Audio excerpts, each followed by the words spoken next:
آزاد کشمیر میں احتجاج اور مسائل کے حل کی تلاش، حکومتی وفد کے جوائنٹ ایکشن کمیٹی سے مذاکرات جاری۔ طارق فضل چودھری کہتے ہیں اعلیٰ سطح حکومتی وفد اور جوائنٹ ایکشن کمیٹی کے مابین باضابطہ مذاکرات ہو رہے ہیں۔ بات چیت مظفر آباد میں کی جا رہی ہے۔ وزیر اعظم شہباز شریف نے نوٹس لیتے ہوئے اعلیٰ سطح کی کمیٹی تشکیل دی۔ کمیٹی میں وفاقی وزراء اور پیپلز پارٹی کی قیادت موجود۔ حکومتی کمیٹی وزیر اعظم کی ہدایت لے کر مظفر آباد پہنچی۔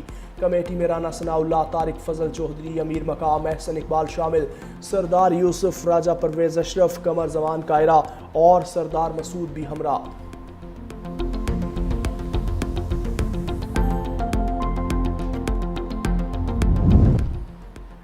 وزیر اعظم شہباز شریف آزاد کشمیر کے مسائل مذاکرات سے حل کرنے کے لیے پرامید، کہا کہ کشمیری بھائیوں کے مسائل حل کرنے کے لیے ہر وقت تیار ہیں۔ مظاہروں کے دوران ناخوشگوار واقعات پر گہری تشویش کا اظہار بھی کیا۔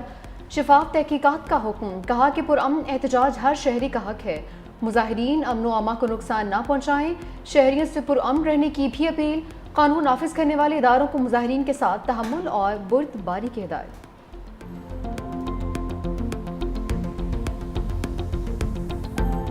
ایسے عناصر موجود ہیں کہ جو پاکستان کے داخلی امن اور استحکام میں خلل ڈال کے اپنا ایجنڈا اٹھانا چاہیں گے، تو کوئی ایسی صورتحال ہم نہ بنائیں کہ جس سے پاکستان کے مخالفین اس صورتحال کا فائدہ اٹھا سکیں۔ بہت سارے معاملات طے ہو چکے ہیں اور چاند ایک رہ گئے ہیں، پر شکر گزار ہوں وزیر اعظم پاکستان کا کہ انہوں نے بیرون ملک ہوتے ہوئے بھی اس کا فوری نوٹس لیا۔ ہم اس جذبے کے تحت جا رہے ہیں اور ہمیں پورا یقین ہے کہ انشاءاللہ تعالی وہ عوامی ایکشن کمیٹی کے دوستوں کے ساتھ جب ہم بیٹھیں گے تو اس صورتحال میں جو بھی غلط فہمی یا الجھاؤ آیا ہے تو اس کو ہم سلجھا لیں۔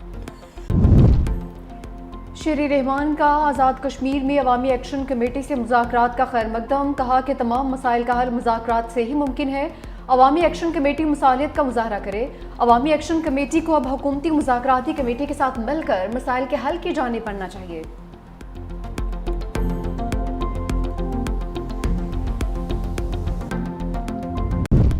وزیر مملکت طلال چودھری نے پولیس کے رویے پر غیر مشروط معافی مانگ لی۔ کہا آئی جی اسلام آباد کو متعلقہ اہلکاروں کے خلاف کارروائی کی ہدایت ہے۔ جو واقعہ پیش آیا پولیس اور انتظامیہ کا ایسا کوئی ارادہ نہیں تھا۔ مظاہرین کا پیچھا کرتے پولیس اندر آئی تھی، جو نہیں ہونا چاہیے تھا۔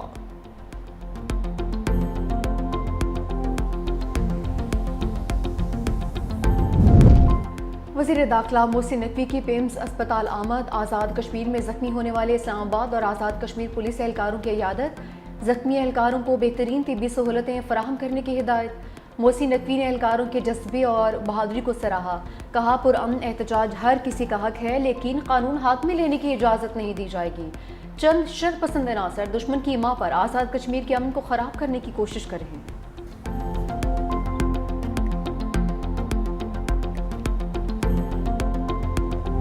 گلوبل سموتھ فلوٹیلا صہیونی بربریت کے آگے چٹان بن گیا۔ سفاک اسرائیلی فوج کا امدادی قافلے پر حملہ۔ مرکزی کشتی سے گریٹا تھنبرگ سمیت 200 سے زائد افراد کو حراست میں لے لیا۔ پاکستان کے سابق سینیٹر مشتاق احمد بھی حراست میں لیے جانے والے افراد میں شامل۔ اسرائیلی حملے کے باوجود فلوٹیلا کا سفر رواں دواں۔ قافلے میں شامل کشتیوں کی تعداد 40 سے کم ہو کر 30 رہ گئی۔ فلوٹیلا غزہ سے صرف 45 نوٹیکل میل دوری پر۔ فلوٹیلا کے اوپر اسرائیلی ڈرونز کی پروازیں جاری۔ سموتھ فلوٹیلا انتظامیہ کے مطابق صہیونی فوجی کشتیوں پر سوار ہو گئے، جہازوں پر نصب کیمروں کو بھی بند کر دیا۔ سفاک اسرائیلی بحریہ نے قافلے کی مرکزی کشتی کو ٹکر ماری، دوسری کشتیوں کو واٹر کینن سے نشانہ بنایا۔ اسرائیلی فوجیوں نے مرکزی کشتی میں داخل ہو کر گرفتاریاں کیں۔ اسرائیلی وزارت خارجہ کا کہنا ہے گلوبل سموتھ فلوٹیلا کے مسافروں کو یورپ ڈیپورٹ کیا جائے گا۔ سموتھ فلوٹیلا کو بحفاظت روک لیا، گرفتار افراد کو اسرائیلی بندرگاہ پہنچایا جا رہا ہے۔ حماس نے گلوبل فلوٹیلا پر اسرائیلی حملوں کو دہشت گردی قرار دیا۔ فلسطینی مذہبتی تنظیم کا دنیا بھر سے اسرائیلی جرم کی مذمت کا مطالبہ، کہا کہ اقوام متحدہ اور عالمی برادری قانونی اور اخلاقی ذمہ داریاں پوری کرے۔ حماس کا کارکنان اور امدادی کشتیوں کے ذریعے ان کے تحفظ اور فوری اقدامات کا مطالبہ۔ گلوبل سموتھ فلوٹیلا کے ساتھ غنڈہ گردی اسرائیل کو مہنگی پڑ گئی۔ کولمبیا نے اسرائیلی سفارتکار کو ملک بدر کر دیا۔ کولمبیا کے صدر گوستاو پیٹرو کا اسرائیلی سفارتی مشن کے باقی اہلکاروں کو بھی ملک سے نکالنے کا حکم۔ کولمبیا کے صدر کا اسرائیل کے ساتھ آزاد تجارتی معاہدہ ختم کرنے کا اعلان۔ گلوبل سموتھ فلوٹیلا میں شامل برازیل سے تعلق رکھنے والے تھیاگو ایویلا کا اسرائیلی دھمکیوں پر سخت رد عمل، کہا ہمارا سفر بین الاقوامی قوانین کی خلاف ورزی ہرگز نہیں۔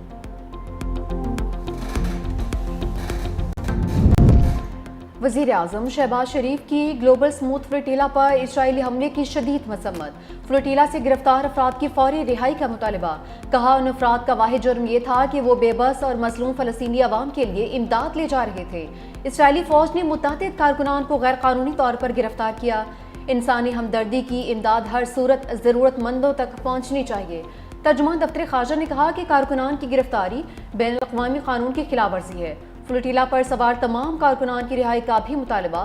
امیر جماعت اسلامی حافظ نعیم الرحمان نے فلوٹیلا پر حملہ دہشت گردی قرار دیا، بولے کہاں ہے امن کا پیامبر امریکہ جس کا لاڈلا اسرائیل اہل غزہ کو امداد بھی پہنچنے دینا نہیں چاہتا؟ کیا یہی انسانیت، جمہوریت، انسانی حقوق اور بین الاقوامی قانون ہے؟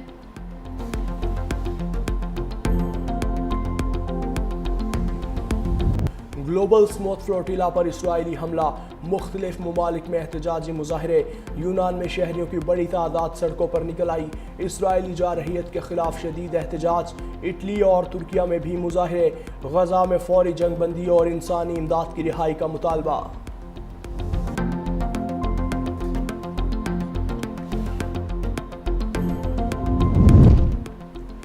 پاکستان ہر حال میں چین کے ساتھ کھڑا ہے، جنگوں کی بجائے معیشت پر توجہ دینا ہوگی۔ صدر آصف علی زرداری کا CGTN کو انٹرویو، کہا زرعی شعبے میں چین کے تجربات سے استفادہ کریں گے، جدید آپاشی طریقے اپنائیں گے۔ چین آج بدل چکا ہے، معیشت مضبوط اور عوام خوشحال ہے۔ CPEC belt and road initiative کا فلیگ شپ منصوبہ ہے جس سے پورا خطہ ترقی کرے گا اور نوجوانوں کو روزگار ملے گا۔ پاکستان اور چین کا مستقبل ایک دوسرے کے ساتھ جڑا ہے۔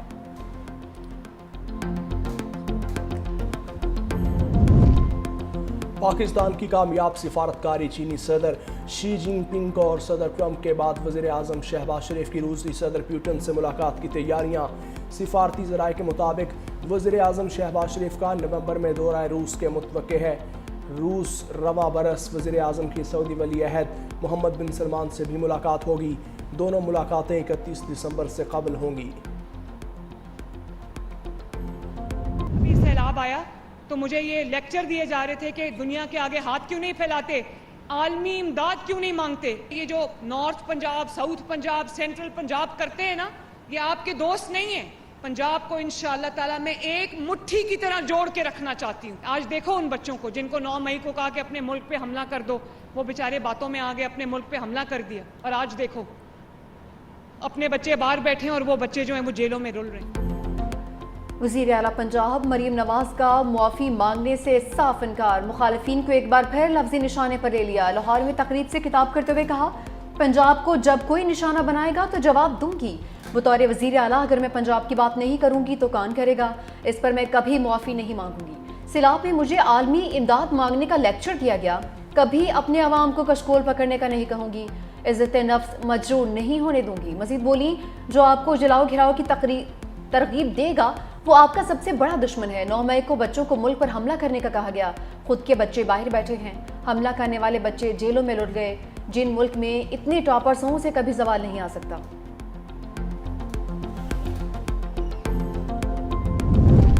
مخصوص نشستوں کا کیس نظر ثانی درخواستوں کی منظوری کا تفصیلی فیصلہ جاری۔ عدالت نے فیصلے میں لکھا مکمل انصاف کا اختیار استعمال کر کے PTI کو ریلیف نہیں دیا جا سکتا تھا۔ آرٹیکل 187 کا استعمال اس کیس میں نہیں ہو سکتا تھا۔ کیس کے حقائق کے تناظر میں 187 کا استعمال نہیں کیا جا سکتا۔ آرٹیکل 187 کا استعمال کر کے وہ ریلیف دیا گیا جو آئین سے باہر تھا۔ اکثریتی فیصلہ ریکارڈ اور آئین کے خلاف فیصلہ دیا گیا۔ جسٹس منصور علی شاہ سمیت 8 ججز نے تحریک انصاف کو مخصوص نشستیں دینے کا فیصلہ دیا تھا۔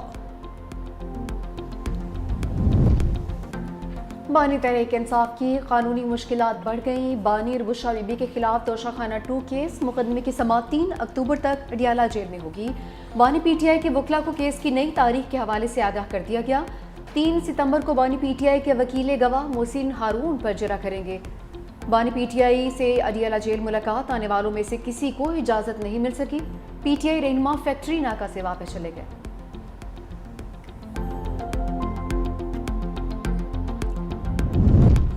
وزیر اعلیٰ سندھ سید مراد علی شاہ سے گورنر پنجاب سلیم حیدر خان کی ملاقات، سماجی، سیاسی اور باہمی دلچسپی کے امور پر تبادلہ خیال۔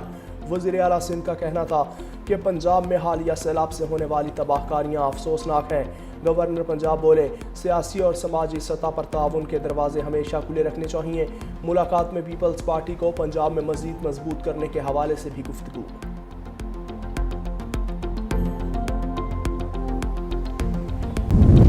آئی ایم ایف کی ایک اور شرط قبول، گاڑیوں کے سیفٹی سٹینڈرڈز 17 سے بڑھا کر 62 کر دیے گئے۔ وفاقی حکومت نے نوٹیفیکیشن جاری کر دیا، امپورٹڈ اور لوکل مینوفیکچرڈ گاڑیوں کے لیے معیار لازمی قرار۔ امپورٹڈ گاڑیوں پر نئے معیار رواں سال 1 اکتوبر جبکہ مقامی گاڑیوں پر 1 جولائی 2026 سے نافذ العمل۔ ہر گاڑی کو عالمی ماحول، حفاظتی اور معیار سے متعلق سرٹیفیکیشن لازمی لینا ہوں گے۔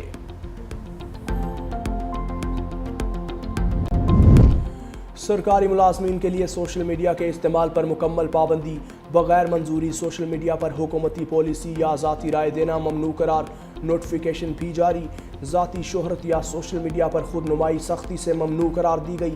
سول سرونٹس کو سوشل میڈیا پر بیانات، رائے یا معلومات شیئر کرنے کے لیے محتاط رہنے کی ہدایت۔ نوٹیفیکیشن کے مطابق ہدایات پر عمل نہ کرنے والے افسران کے خلاف سخت کارروائی کی جائے گی۔